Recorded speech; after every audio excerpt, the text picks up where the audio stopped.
स्थाने वृत्तिः एकादेशो भवति అని అర్థం. అర్థమైందమ్మా?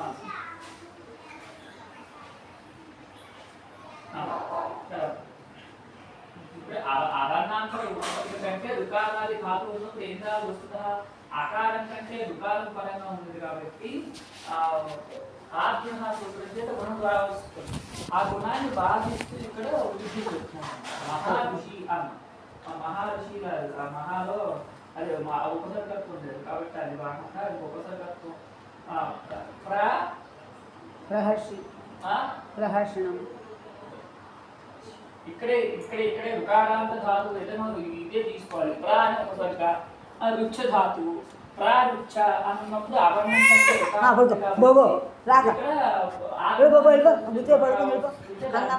వృద్ధి చెప్తున్నారు కాబట్టి ప్రార్చతి అని అర్థమైందమ్మా? గుణాన్ని ఇక్కడ బాధిస్తుంది.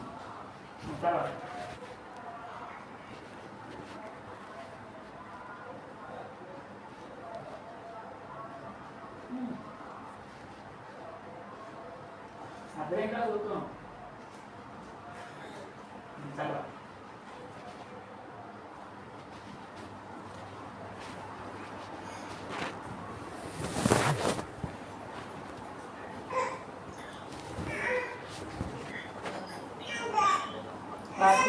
ఇక్కడ ఉన్నాయి భగవసి కానీ భగవ ఆదిశలి అన్న ప్రాచీన వ్యాకరణాన్ని ఆయన మతంలో ఏమవుతుంది అంటే శుద్ధి సుప్రత్యయం పరంగా ఉన్నప్పుడు వికల్పంగా వృద్ధి వస్తుంది. ఏ సుప్రత్యయం అంటే పూర్వోత్తరం నుండి వృద్ధి అనేది అనుకుగా వచ్చింది. అప్పుడు శుద్ధాతువు అంటే వృత్తి ధాతువు అనేది రెండు వచ్చింది. వృత్తి ధాతువు అని రెండు రావడం వల్ల ఇక్కడ శుద్ధి అని ఉండడం వలన శుద్ధాతువు ఎక్కడైతే రుకారాది అయినటువంటి శుద్ధాతువు ఉంటుందో అటువంటి రుకారాది అయినటువంటి శుద్ధాతువు పరంగా ఉన్నప్పుడు వికల్పంగా వృత్తి ఆదేశంగా వస్తుంది అన్నమాట. శుద్ధాతువు అంటే ఏంటి గుర్తుందా? శుద్ధాతువు గురించి మనం మొదటి కాలంలో చూసాం. ఏంటి సుపార్చు సూత్రాలు గుర్తున్నాయా? సుబంతము తినంతంగా ధాతువుగా మారిపోతుంది, సుబంతం ధాతువుగా మారిపోతుంది అని అక్కడ చూసాం మూడో అధ్యాయం. శుద్ధాతువు అంటే ఏంటంటే సుబంతం ధాతువుగా మారిపోవడం. అంటే ఋషభం ఇక్కడ ప్రకటనలో రుకారాది కూడా ఉన్నది కాబట్టి ఋషభం ఆత్మన ఇచ్చేది. ఋషభం ఆత్మన ఇచ్చేది అంటే ఏంటి? ఒక పెద్ద ఎద్దు తనకి కావాలి అని కోరుకుంటున్నాడు. అప్పుడేంటి? ఎద్దు కావాలనుకోవడం. ఇది ధాతు అన్నమాట. అర్థమైందమ్మా? ఎద్దు కావాలనుకోవడం రుకారాది అన్నారు కాబట్టి వృషభ శబ్దం రుకారాది కాబట్టి దాన్ని తీసుకుంటున్నాం ఏదైనా చెప్పచ్చు. ఎద్దు కావాలనుకుంటున్నవాడు అనుకోవడం అనే కాదు. దానికి లట్లో ఎద్దు కావాలనుకుంటున్నాడు అని ఉంటుంది లట్లో. దాని సంస్కృతంలో అంటే వృషభీయతి అంట. వృషభీయతి అంటే వృషభమాత్మ ఇచ్చేది అంటే ఎద్దు కావాలనుకోవడం. ఇది వృషభీయతి అనేది ఎటువంటిది? రుకారాది అయినటువంటి శుద్ధాతు. అట్లేనమ్మా? ఇందాక రుచ్చతి కేవలం రుచ్చధాతు, అక్కడ శుద్ధాతు రుచ్చధాతు ఉంది. ఇక్కడ వృషభీయతే వృషభ అనేది సుబంధము. అది దాని నిమిత్తంగా చేసిన ధాతు ఏం కాబట్టి ఇది రుకారాది శుద్ధాతు. ఈ రుకారాది శుద్ధాతు ఉన్నప్పుడు వికల్పంగా వృద్ధి వస్తుంది అవర్ణాంతర కంటే. అంటే వృషభీయతి వృద్ధి వస్తే ప్రార్షభీయతి అని ఉంటుంది. వృద్ధి రాకపోతే మనం వచ్చేస్తుంది ప్రర్షభీయతి అని ఉంటుంది. రెండు రూపాయలు ప్రార్షభీయతి ప్రర్షభీయతి అన్నమాట. ఇవన్నీ ఏంటి? సంస్కృతంలోనే వ్యవహారం అందరికీ ఉండేది అని చెప్పడం కోసం ఉదాహరణలు సూత్రాలలోనే ఉన్నాయి. ఎక్కడో ఒక దగ్గర ఎవరో ఒకళ్ళు మాట్లాడేది ఎక్కడో వేదాల పుస్తకాల్లో ఉండేది అని మాత్రం కాదు. అందరూ మాట్లాడితే దాని ప్రయోగాలు ఉంటాయి.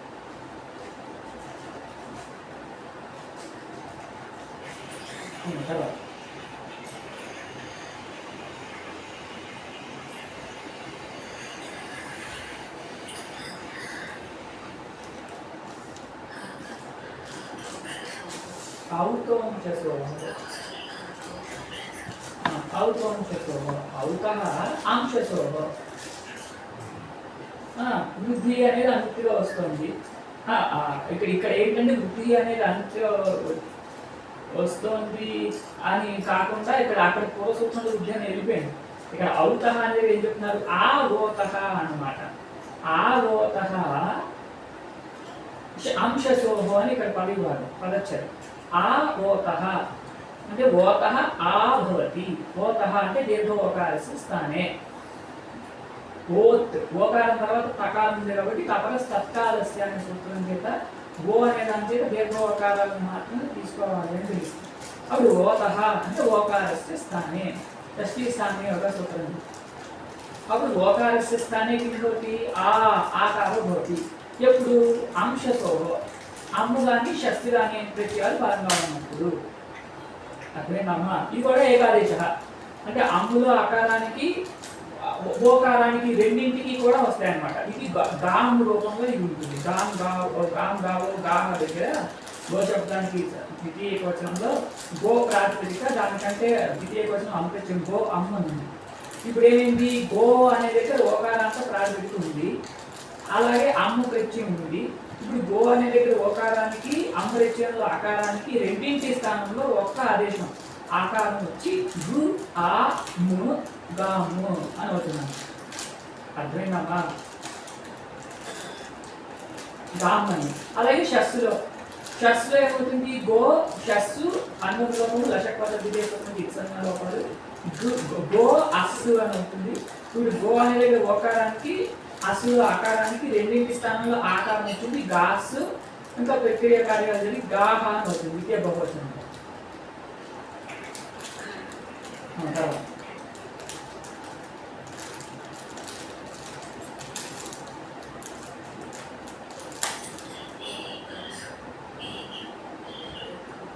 ఏమి పదరూపం ఏమి చెప్పు.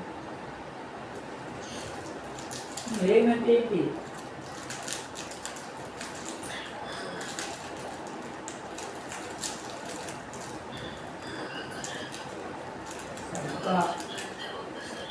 అది అది వదిలేదు. ఏమి అంటే ఆత్ అనేది అనుమతిగా వచ్చింది, ఉపసర్గాత్ అనేది అనుమతిగా వచ్చింది కాబట్టి అవర్ణాంకాలు ఉపసర్గాత్ అని అర్థం వచ్చింది.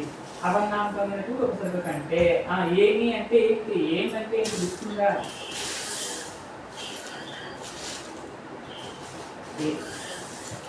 ఏకాలు ఓకారాలు రెండే. ఏ ఓం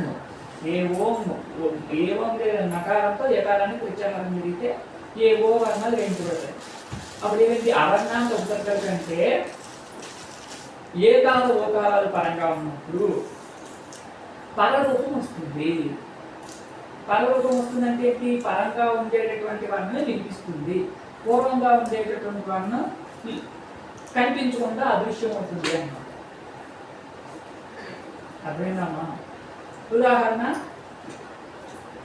ఉప ఓషతి. ఉప ఓషతి, ఉప అనేది అవర్ణాంక ఉపసర్గ, ఓషతి అనేది ఉషధాతు, దానికి లట్లు ఓషతి అని అవుతుంది. అవర్ణాంక ఉపసర్గ కంటే ఏలు పరంగా ఉంది ఓ అని. అప్పుడు ఏమైంది, ఉప అనే దగ్గర ఆకారం లోచించి పదరూపంలో ఉన్నటువంటి ఓకారాన్ని వినిపిస్తుంది, ఉపోషతి అని అవుతుంది. అర్థమైందమ్మా? పరరూపము అంటే పూర్వంగా ఉండే వర్ణం లోపించడం. ఈ పైన పూర్వరూపం వస్తుంది అంటారు. పూర్వరూపము అంటే పూర్వంగా ఉండేది వినిపించడం, పరంగా ఉండేది లోపించడం అన్నమాట. అర్థమైందమ్మా? అంటారా?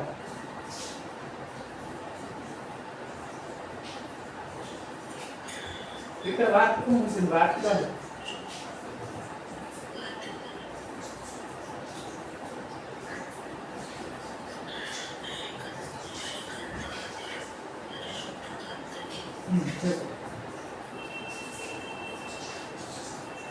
జగన్వాదులు అనేవి జగన్వాదుల్లో కూడా పరరూపం వస్తుంది అని చెప్పాలి.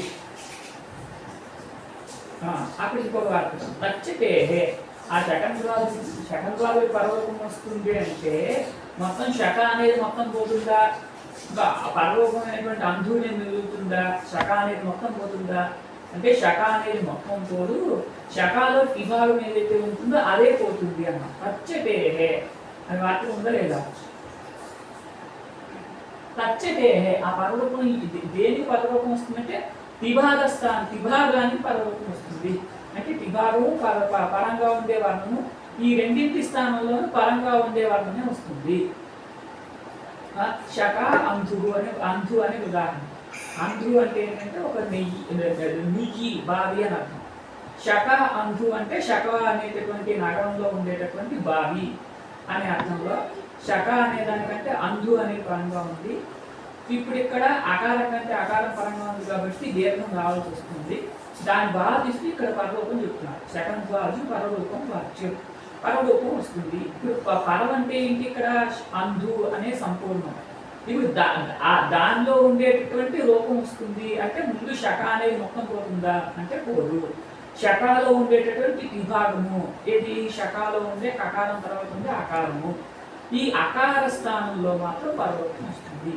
అప్పుడు షక్కు అంధు శకంధు, ఇంకా మిగిలిన కార్యాలు వచ్చి శకంధువు అని అవుతుంది. కర్కందుకు అన్ని కర్కందువు, పొలక, సీమంత, సీమాంత అన్ని ఇక్కడ ఇలాగ వస్తాయి. పతంజలి కూడా ఇలాగ వస్తుంది.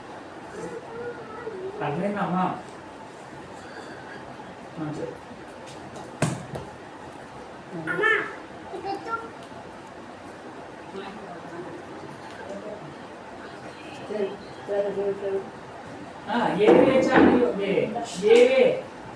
ఏవే అంటే ఏవా అనేది పరంగా ఉన్నప్పుడు కూడా పరలోకం అనేది వస్తుంది. ఎప్పుడు అనియోగే ఎడమిత్తము అనే అర్థం లేనప్పుడు. నియోగము అంటే ఇది ఇలాగే అని నియమించడం నియోగం. అనియోగము అంటే ఇది ఇలాగే నియమం లేకపోవడం అనియోగం. అర్థమైందమ్మా? ఇది ఇలాగే అనే నియమం లేనప్పుడు ఏవా అనేది పరంగా ఉన్నప్పుడు పరలోకం వస్తుంది. ఇహ ఏవా ఇహ ఏవా అన్నది ఇక్కడే అని చెప్పకుండా ఇక్కడైనా అక్కడైనా ఎక్కడైనా అనే అర్థంలో ఈ పరలోకం వచ్చి ఇహేవా అని అవుతుందన్నమాట. ఇహేవా అంటే అర్థం ఏంటి? ఇక్కడైనా అక్కడైనా ఎక్కడైనా తినొచ్చు, తాగొచ్చు, ఏదైనా చేయొచ్చు. ఆ పరలోకం వస్తుంది. వృద్ధి వస్తే ఇక్కడే, ఇంకెక్కడా కాదు అని. ఇహ ఇవా అంటే ఇక్కడే, ఇహేవా అంటే ఇక్కడైనా ఎక్కడైనా నియమం లేదు. అర్థమైందమ్మా? అలాగే అద్యేవ అంటే ఇవాళే, ఇవాళైనా రేపైనా ఎప్పుడైనా. అద్యేవ అంటే అద్యైవ అంటే ఇవాళనే. దాన్ని పోస్ట్ పోన్ వేయడానికి లేదు అమ్మా. తర్వాత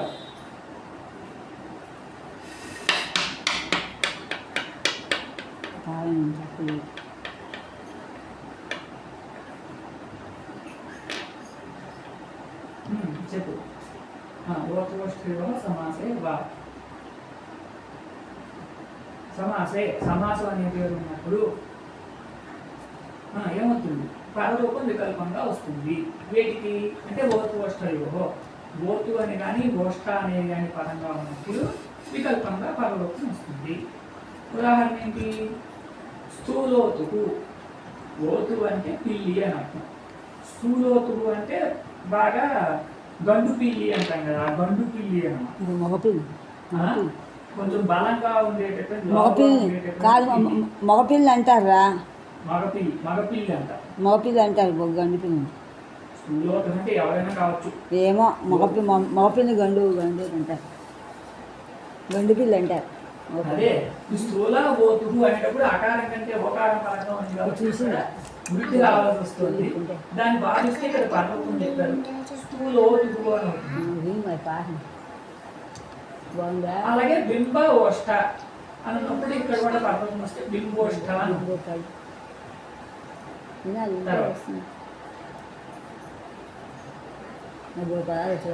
పిల్లి అంటే కదా బింబు పిల్లి చేసేయా. అందుకే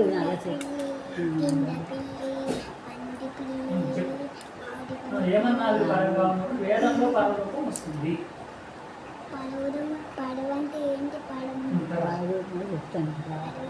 షిప్ కాదు, పడవ అనేది పడవ కాదు, మానంట పడవ అన్నారు.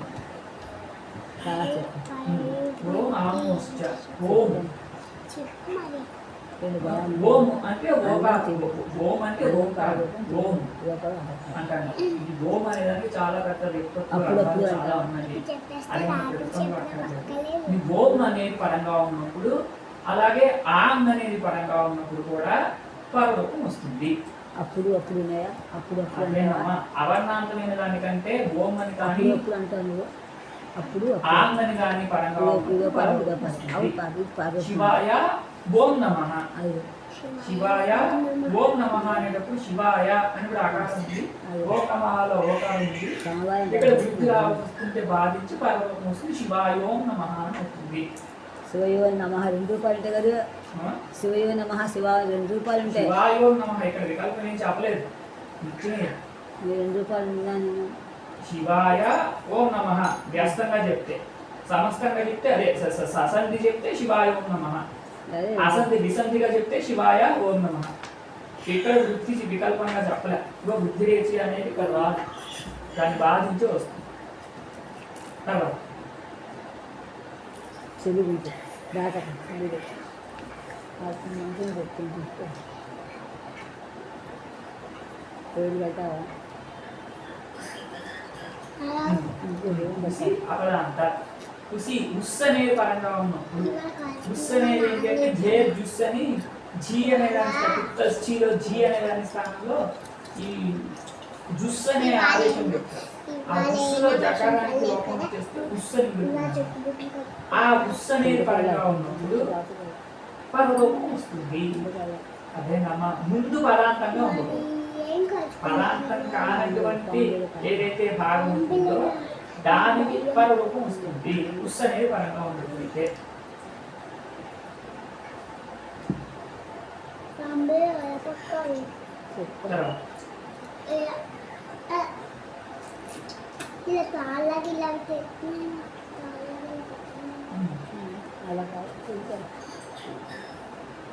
అర్థమైందమ్మా? పారం వినివే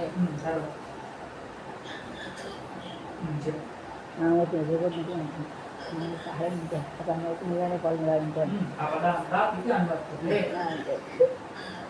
అనే కదా.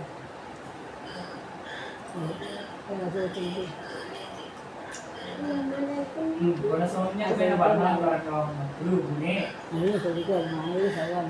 అందరూ చెప్పింది అదే.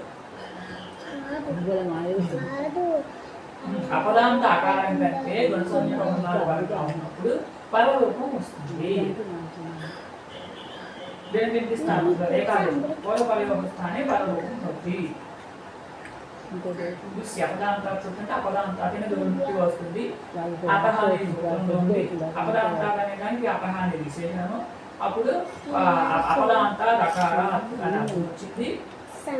గుణే అదే గుణహాని గుణసౌమ్య కాబట్టి అకార ఏకార ఓకారాలు అప్పుడు అవర్ణాంతాల అకారాత్ గుణసౌమ్య క్రియేషు వర్ణాన్ని పరలోకం ఏకాదశంగా వస్తుంది.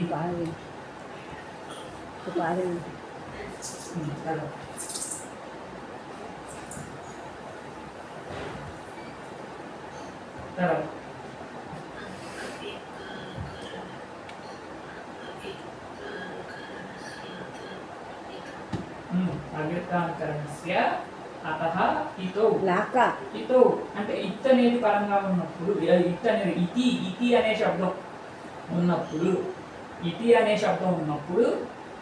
అతః అకారానికి పరలోకం వస్తుంది. అకారానికి అలాగే ఇతిలో ఉండే ఇకారానికి పూర్వపర స్థానాల్లో ఏకాదేశంగా పరలోకం వస్తుంది. ఎప్పుడు అంటే అవ్యక్తానుకరణస్య అది అవ్యక్తమైన అనుకరణం అయినట్లయితే, అనుకరణం 2 రకాలుగా ఉంటుందమ్మా. అనుకరణం ఏంటి? అనుకరణం అంటే ఒకదాన్ని ఇమిటేట్ చేయడం. ఆ ఇమిటేట్ చేయడం అనేది 2 రకాలుగా చేయొచ్చు. ఇప్పుడు ఎవరైనా మనిషి మాట్లాడితే మనిషి మాట్లాడిన దాన్ని అనుకరణం చేయడం ఒకటి, లేదో చెట్టు విరిగింది, పిల్లి అరిచింది, కుక్క మొరిగింది, అదే అలాంటి వాటిని అనుకరణం చేయడం ఒకటి. ఇప్పుడు చెట్టు విరిగినప్పుడు ఇవి జరిగినప్పుడు వచ్చే అనుకరణం ఎటువంటిది అంటే అవ్యక్తానుకరణం. అది నిమిత్తంగా మనం అనుకరణం చేయడం, అది అవ్యక్తానుకరణం. అలా అవ్యక్తానుకరణం ఉన్నప్పుడు ఈ పరలోకం వస్తుంది. పట ఇది వృక్ష విద్యతే అన్న, అంటే పటపట అని శబ్దం చేస్తూ చెట్టు విరిగిపోయింది. అప్పుడు పటత్ ఇది అని. పటత్ అనేది ఏంటిది? అవ్యక్త అనుకరణం. చెట్టు విరిగినప్పుడు ఆ శబ్దం వచ్చింది, దాన్ని అనుకరణం చేస్తూ మనం పటత్ అన్నాం. అప్పుడు పటత్ ఇది అనే దగ్గర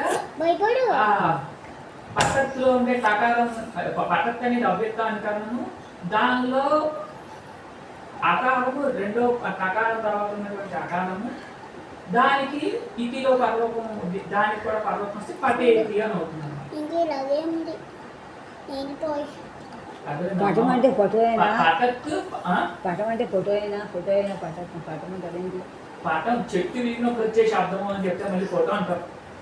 చెట్టు శబ్దం, చెట్టు విరిగినప్పుడు కొమ్మలు విరిగినప్పుడు వచ్చే శబ్దం పటపట అని పడపట అయితే వస్తుంది. అలా దానికి సంబంధించిన ఉదాహరణ పటత్ ఇది వృక్ష భిన్న అన్నాం. గడగట అయితే పడపట అయితే. అప్పుడు పటత్తు ఇతి అని ఉంది. పటత్ ఇతి అని ఉన్నప్పుడు ఈ పరలోకం వచ్చే విభాగాన్ని, పటత్తులో ఉండే అత్తనే భాగానికి పరలోకం వికారం వచ్చేస్తే పటితి అని అవుతుంది అనమాట. పడపట అయితే పటితి, పటపట అయితే అనేది వేరే, అది సన్నంతాలు అక్కడ వెళ్ళిపోతుంది, నాతాతులు వెళ్ళేది.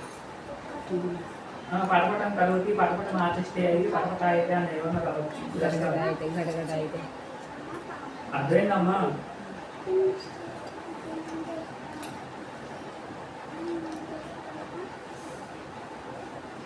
ఉన్నావా అమ్మ? వెళ్ళిపోయావా?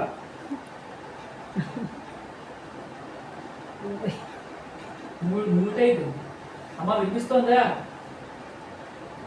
కట్టేసింది. మ్యూట్ చేసింది వచ్చింది ఏదో చేసి అదే నేర్చున్నాను నేను, అదే ఎప్పటి నుంచి వినిపించేదమ్మా నీకు? పడుకునే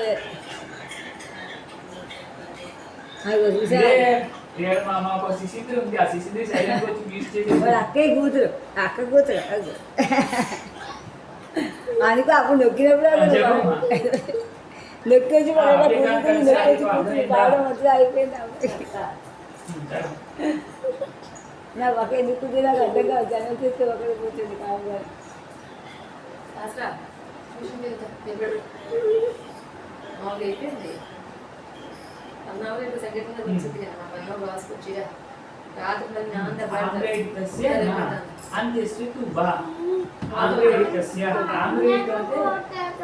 ఒకదాన్ని రెండు సార్లు ఉచ్చరించడాన్ని ఆంధ్రేయుడు అంటారు. ఒకసారి ఉపవాసం లేదు, నీ పండుగ లేదు. ఆమెకి నాకు తస్య పరమాంధ్రేయుడికం అని చెప్పి సూత్రం ఉంటుంది, పైకి వస్తుంది. తస్య పరమాంధ్రేయుడికం అంటే ఒకదాన్ని మనం 2-3 సార్లు ఉచ్చరిస్తాం. ఆనందం కానీ, దుఃఖం కానీ, జాలి కానీ, ఇలాంటి ఏమైనా భయం కానీ కలిగినప్పుడు ఒకటే దాన్ని 2 సార్లు ఉచ్చరిస్తాం. అలా 2 సార్లు ఉచ్చరించినప్పుడు దాన్ని ఆంధ్రేయుడికం అంటారు అన్నమాట. అర్థమైందమ్మా? ఆ 2 సార్లు ఉచ్చరించినప్పుడు ఈ పరలోకం కాదు. వస్తాను. అర్థమైందమ్మా?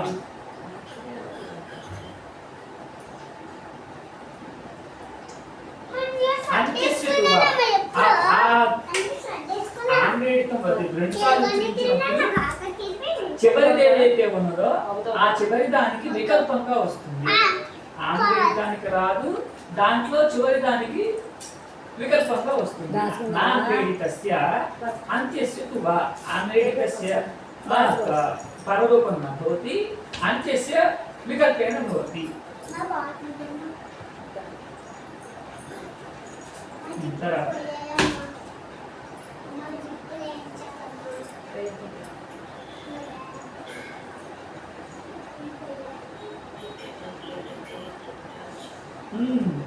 దాచి వృక్షం వచ్చింది, గుర్తుందా నీకు? ఆ దాచి వృక్షం ఉన్నప్పుడు ఆంధ్రేడికం పరంగా ఉన్నప్పుడు నిత్యంగా పరలోకం వస్తుంది.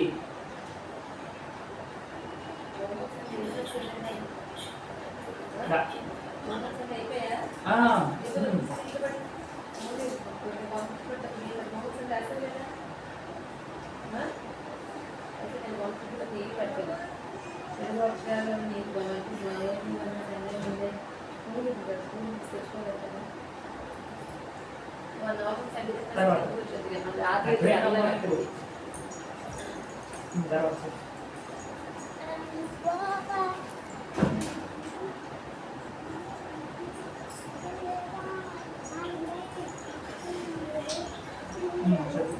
ఆకాశవాణి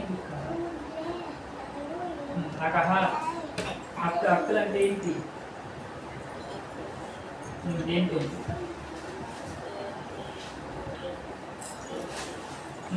ఐదుగురు అన్నారు ఐదుగురు వర్ణానికి సవర్ణమైనటువంటి అచ్చుపరంగా ఉన్నప్పుడు ఇక్కడి నుంచి అచ్చి అనేది అన్ని చోట్లకి ఇక్కడికి వస్తుంది.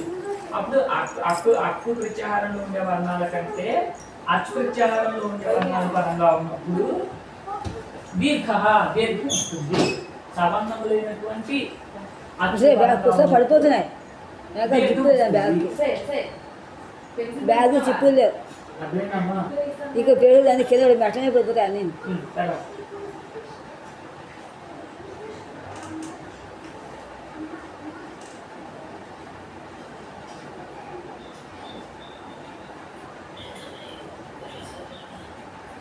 ప్రథమ యోగం చెప్పు.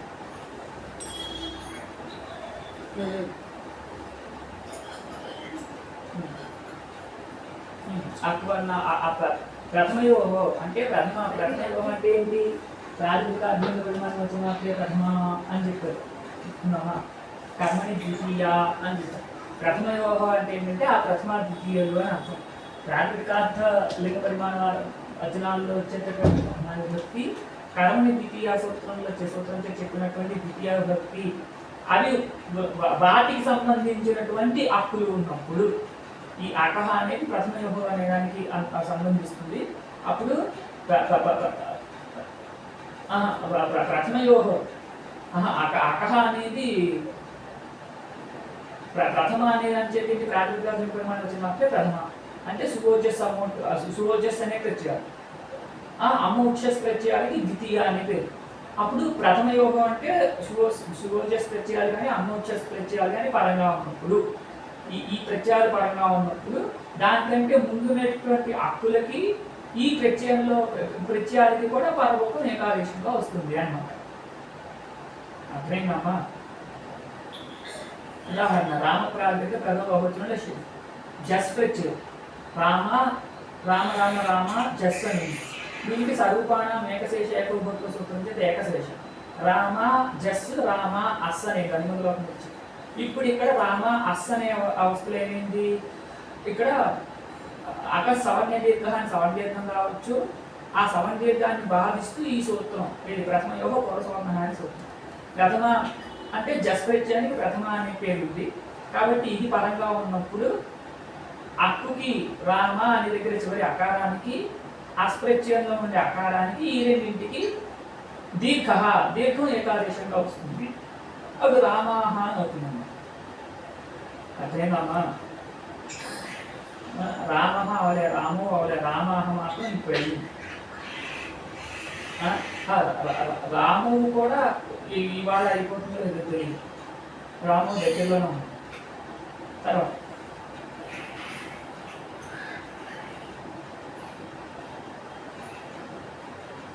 సుబ్బంది ప్రజలకు వచ్చింది అప్పుడే రామచంద్ర చెప్పినప్పుడే. రామ శబ్దం కాదు, అష్టాధ్యాయులు అన్ని శబ్దాలు ఎక్కడ పడితే అక్కడ, అన్ని బాతులు ఎక్కడ పడితే అక్కడ వస్తాయి. ఇప్పుడు ఆదేశ ప్రకరణంలో ఉన్నాం కదా, ఆగమాదేశ ప్రకరణంలో ఉన్నప్పుడు ఒక్కొక్క దగ్గర ఒక్కొక్క సంధి, ఒక్కొక్క సమాసం, ఒక్కొక్క ధాతువు, ఒక్కొక్క అక్షరూపం అన్ని కలిసి వస్తాయి. సిద్ధాంత కౌముదిలో పరిచయం చేయడం ఉండదు. అష్టాధ్యాయులు చెప్పేస్తారు. సాంబార్ లాంటిది అష్టాధ్యాయులు. సాంబార్లో ఎలా ఉంటుంది? పప్పు ఉంది, కూర ముక్కలు ఉన్నాయి, ఇంకా మసాలా దినుసులు ఉన్నాయి, చింతపండు ఉంది, అన్నీ ఉన్నాయి. అష్టాధ్యాయులు అన్నీ ఉన్నాయి. అర్థమైందా? అందుకని పేరు పొందింది. తర్వాత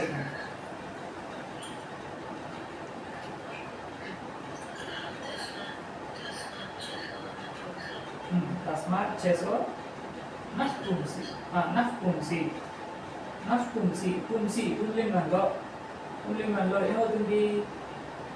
తస్మాత్ శసః నః. తస్మాత్ అనే దాని చేత ముందు చెప్పిన పూర్వసవర్ణ దీర్ఘం తీసుకుంటాము. అప్పుడు పూర్వసవర్ణ దీర్ఘం కంటే అని అర్థం వచ్చింది. కోరసవన దీర్ఘం కంటే పరంగా శసహ శస్సు పరంగా ఉన్నట్లయితే ఆ శస్ ప్రత్యయంలో ఉండే సకారానికి నహ నకారం వస్తుంది పుంలింగంలో. అదేనమ్మా పుంలింగంలో అంటే ఆ పదం కనుక పుంలింగంలో ఉంది అన్నట్లయితే ఎప్పుడైతే ప్రథమ పురుషవాహనాన్ని స్వతంత్ర పురుషవాహనం చేస్తామో దాని తర్వాత ఉండేటటువంటి షస్ ప్రత్యయానికి సంబంధించిన సకార స్థానంలో నకారం వస్తుంది. తస్మాత్ కృతపూర్వసవనం లిఖాత్ శసః పరస్య శసః అవయవస్య సకారస్య స్థానే నహ నకారో భవతి పుంసి పుంలింగే సతి. రామాన్ అనేది ఉదాహరణ. రామ ప్రాతిపదిక ద్వితీయ బహువచనంలో శస్ ప్రత్యయము అనుబంధ లోపము ప్రథమ పురుషవాహన సూత్రం చెప్పము రామాస్ అనేది. రామాస్ అయినప్పుడు ఇక్కడ సకారానికి సూత్రంలో నకారం వస్తే రామాన్ అవుతుంది.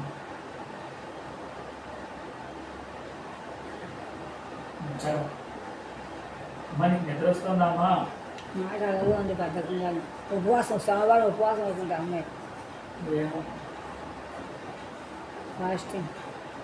లేదంటే నువ్వు పొద్దున్న చేయొచ్చమ్మా, నువ్వు ఇదే టైంలో చేయాలని లేదు. నువ్వు ఎంతలో ఉన్నావు అంటే సగం సగం గుర్తు పెట్టుకుంటావు, సగం సగం ఇప్పుడు టైం టైం వస్తుంది. ఇప్పుడు ఆ అమ్మాయి టైం 2 అవుతుంది, పొద్దున్న 4 అవుతుంది 5 అవుతుంది.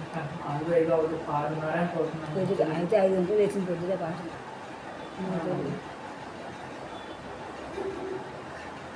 నీకు నిద్ర ఇబ్బంది ఉందంటే నువ్వు రాత్రి చేయమ్మా, మా పొద్దున్న చేయి.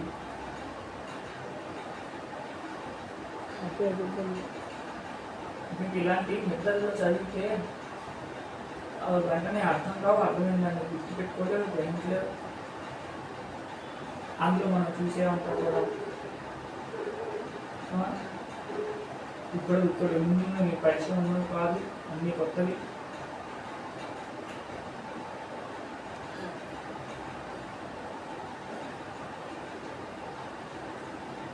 ఇవాళ ఎన్ని సూత్రాలు చూసినట్టు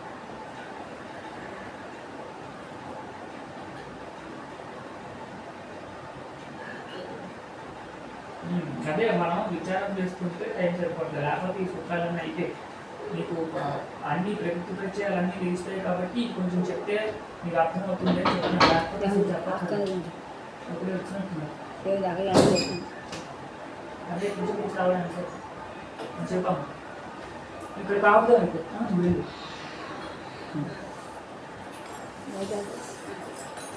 జాయిన్ అవుతా రేపు పొద్దున్న ఎల్లుండి పొద్దున్న